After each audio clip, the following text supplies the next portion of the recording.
Hello বন্ধুরা, তোমরা সবাই কেমন আছো? আশা করি সবাই ভালো আছো। তো দেখো, সংক্রান্তির দিনে এই ড্রয়িংটা না করলে হয় না। চালের গুঁড়ো দিয়ে সবার বাড়িতে একটু না একটু ড্রয়িং সবাই করে। আর্ট তো মাটির উঠান হলে আর্টটা দেখতে ভীষণ ভালো লাগে, কিন্তু আমাদের তো মোজাকের উঠান, তার জন্য এটা বোঝাই যাচ্ছে না। কিন্তু যাই হোক, নিয়ম একটু রক্ষা করলাম। তো দেখো, তো মনটাও ভালো লাগে, মনে হয় এই আর্টটা করলে মনে হয় যে হ্যাঁ সংক্রান্তি এসেছে, সংক্রান্তি এসেছে। আর সৌম্য দেখো খুশি হয়ে গেছে। দুদিন ধরে আমার শরীর ভীষণ খারাপ যাচ্ছিল, জ্বর, বমি, মাথা ব্যথা, আমি উঠেই দাঁড়াতে পারছিলাম না। তো সংক্রান্তির দিন একটু উঠে বসলাম। তো দেখো, বাবা এদিকে আয়োজন করে নিল লোটের জন্য ফল, আর এদিকে তিল্লাই, বাতাসা, কদনা, আর সৌম্য এদিকে ধূপকাঠি, মোমবাতি ধরাচ্ছে। সৌম্য ভীষণ এক্সাইটেড, কীর্তন আসবে, কীর্তন আসবে বাড়িতে। তো গত বছর এই দিনে মা ছিল, তো এবছর মা নেই, তার জন্য মনটা ভীষণই খারাপ লাগছে।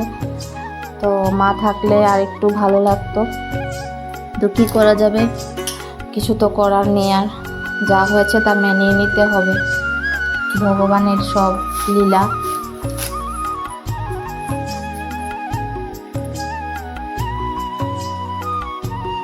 আর এদিকে দেখো, মাসি পিঠে করে পাঠিয়েছে সব। দেখো, পাটিসাপটা, সিদ্ধ পুলি সব কিছু পাঠিয়েছে। কারণ আমি তো পিঠে বানাতে পারি না, কিন্তু তারপরও আমি এই বছর চেষ্টা করব। আমি কোনো বছরই চেষ্টা করি না, ছোটোবেলা থেকে আমি কখনোই পিঠা বানাইনি, মা বানিয়েছে পিঠা। তো এই বছর আমি চেষ্টা করব। আর এদিকে দেখো, লোড চলে আসছে। তো ওইদিকে দেখো আমাদের গলিতে ঢুকে পড়েছে। তো শেষের বাড়ি থেকে তারা স্টার্ট করছে। তো আমরা অপেক্ষা করছি কখন আমাদের বাড়ি আসবে। তো দেখো আমাদের বাড়ি চলে এসছে, আর ভীষণই ভালো লাগছে।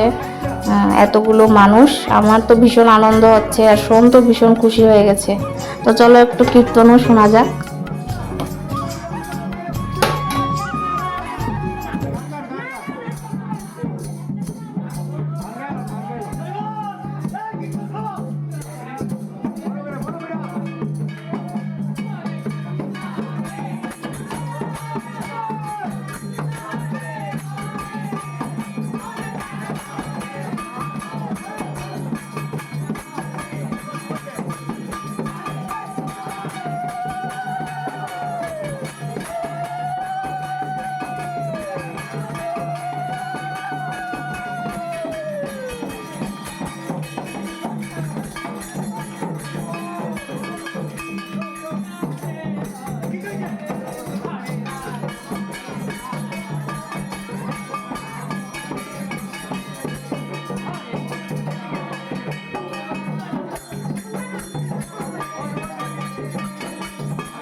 আজকের এই ব্লগটা এটুকু পর্যন্তই ছিল।